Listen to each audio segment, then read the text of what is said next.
Welcome to Padmaja Reddy kitchen. ఈరోజు recipe beetroot fry అండి. మామూలుగా బీట్రూట్ అనగానే కొంతమందికి నచ్చకపోవచ్చు, కానీ ఈ బీట్రూట్ తినడం వల్ల ఆరోగ్యానికి చాలా మంచిది. రక్తహీనత ఉండదండి, బ్లడ్ బాగా పట్టద్ది కాబట్టి ఆ ప్రాబ్లం ఉండదు మనకి. అందువల్ల ఏంటంటే ఆరోగ్యం కోసం మనం ఈ బీట్రూట్ ఫ్రై కానీ రకరకాలండి, దీంతో వెరైటీస్ చేసుకోవచ్చు. ఈరోజు ఫ్రై తయారు చేసి చూపిస్తాను. ఒక్కసారి నేను ఫ్రై చేసేది చూసి మీరు కానీ తయారు చేసుకొని తిన్నారంటే ఇక మళ్ళీ వదలరండి, అంత బాగుంటుంది టేస్ట్. అందుకోసం తయారు చేసే విధానం మీకు చూపిస్తాను, చూడండి. ముందుగా మనం ఒక 1/2 kg బీట్రూట్ తీసుకున్నానండి. తీసుకొని శుభ్రంగా కడిగి పీల్ చేసేసాను, అంటే తొక్క తీసేసి ఈ విధంగా చిన్న చిన్న ముక్కలుగా కట్ చేసుకున్నానండి.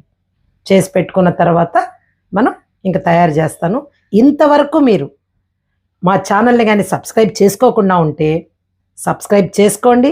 ఎందుకంటే మీరు సబ్స్క్రైబ్ చేసుకుంటే మా మరిన్ని వీడియోలు మీ నోటిఫికేషన్కి వస్తాయి కాబట్టి ప్లీజ్ సబ్స్క్రైబ్. తయారు చేసే విధానం చూపిస్తాను రండి. ముందుగా మనం స్టవ్ పైన పాన్ పెట్టానండి. ఈరోజు బీట్రూట్ ఫ్రై చేస్తున్నాం కదా. ఇప్పుడు పాన్లో కొద్దిగా, అంటే 1.5 చిన్న గరిటెతో వేస్తున్నానండి ఆయిల్. చూడండి, మనకి 1/2 kg బీట్రూట్కి ఈ ఆయిల్ సరిపోద్ది. ఈ ఆయిల్ని బాగా వేడెక్కిన తర్వాత ఇప్పుడు ఇందులో 1 టీ స్పూన్ ఆవాలు వచ్చేటట్టు వేసుకోవాలా. ఈ కొంచెం చూడండి చిటపట్లాడుతున్నాయి కదా, ఇలా చిటపట్లాడిన తర్వాత 1 స్పూను మినపగుళ్ళు వేసేసుకున్నాము. చూడండి, ఈ మినపప్పు వేసుకున్న తర్వాత బాగా వేగాలండి, పచ్చివాసన లేకుండా. వేగిన తర్వాత ఇప్పుడు ఇందులో 1 ఆనియన్ను అలా సన్నగా పొడవుగా కట్ చేసి పెట్టాను. చూడండి, 2 పచ్చిమిర్చి వేసుకున్నాను. మొత్తం మనం కలుపుకోవాలండి, ఎందుకంటే ఇది కొంచెం మెత్తబడిన దాకా కలుపుకోవాలి. మరీ ఫ్రై అవ్వాల్సిన అవసరం లేదు, కొంచెం మెత్తబడితే సరిపోద్ది.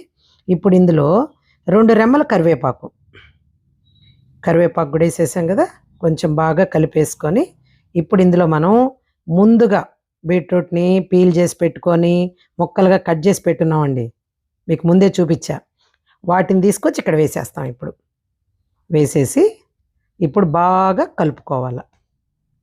కొంచెం బాగా 4 వైపులా ఈ ఆయిల్లో కలుపుకుంటాను. ఇలా కలుపుకున్న తర్వాత, అంటే బాగా ఆయిల్లో మగ్గాలండి మనకి. కలుపుకున్న తర్వాత ఇప్పుడు మనం తగినంత సాల్ట్ వేసుకోవాలి. ఎందుకంటే మనం చూడండి సాల్ట్ వేస్తున్నాను. ఈ సాల్ట్ వేస్తే ముందుగా సాల్ట్ వేసుకుంటే కూరల్లో ఇలా ఫ్రైల్లో బాగా ఉడకుతుందండి దగ్గరగా.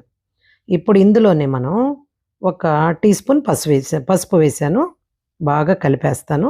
చూడండి, ఇప్పుడు వీటిని బాగా ఆయిల్లోనే మగ్గనిద్దాం. ఈ ఉప్పు పసుపు అన్నీ బాగా ముక్కలకు పట్టద్ది. ఇప్పుడు మూత పెట్టి కాసేపు ఉడకనిస్తాను. ఇప్పుడు ఇంకొక పక్కన స్టవ్ మీద ఒక చిన్న పాన్ పెట్టుకున్నాను. 2 స్పూన్లు వచ్చేటట్టు వేరుశనగపప్పు వేసాను. చూడండి, ఇవి కొంచెం ఫ్రై చేస్తానండి, ఎందుకంటే ఆ ఫ్రైలో మనకి బీట్రూట్ ఫ్రైలో ఈ పొడి తయారు చేసుకుంటానండి ముందుగా పక్కన. ఈ వేగిన తర్వాత ఇప్పుడు పచ్చి కొబ్బరి వేసి మిక్సీకి పట్టి పెట్టుకుంటా. చూడండి, ఈ బీట్రూట్ ముక్కలు బాగా మెత్తబడి బాగా ఉడికాయి. ఇందాక నేను పల్లీలు చెప్పాను కదా, వేరుశనగపప్పు, అది కొద్దిగా పచ్చి కొబ్బరి వేసానండి, చిన్న చిన్న ముక్కలు 2 మొత్తం మిక్సీకి పట్టేశాను. ఆ పట్టిన పౌడర్ అండి అది వేసి తర్వాత 1 స్పూను కారం వేసాను. అంటే మనం 2 పచ్చిమిర్చి వేసుకున్నాం కాబట్టి ఆ కారం సరిపోద్ది. దీన్ని ఒక 2 నిమిషాల పాటు అలా మొత్తం ఫ్రైలో కలిపేసుకోవాలండి. కలిపేసుకుంటే మనకి ఇప్పుడు ఫ్రై రెడీ అయిపోయింది. చూడండి, బాగా దగ్గరగా కలిపేసుకుంటేనే మనకి ఫ్రై రెడీ అయిపోద్ది. చూడండి, మనకి బీట్రూట్ ఫ్రై రెడీ అయిపోయింది. చాలా ఈజీగా చేసుకోవచ్చండి. బీట్రూట్ అంటేనే సూపర్ ఫుడ్ కదా, మంచి ఆరోగ్యం. అందుకని మీరు కూడా ఒకసారి ట్రై చేయండి. మా ఛానల్ నచ్చినట్టయితే సబ్స్క్రైబ్ చేసుకోండి, బెల్ ఐకాన్ ప్రెస్ చేయండి, మీరు లైక్ చేయండి. మీరు లైక్ చేస్తే మాకు సపోర్ట్ చేసినట్టు ఉంటుందండి.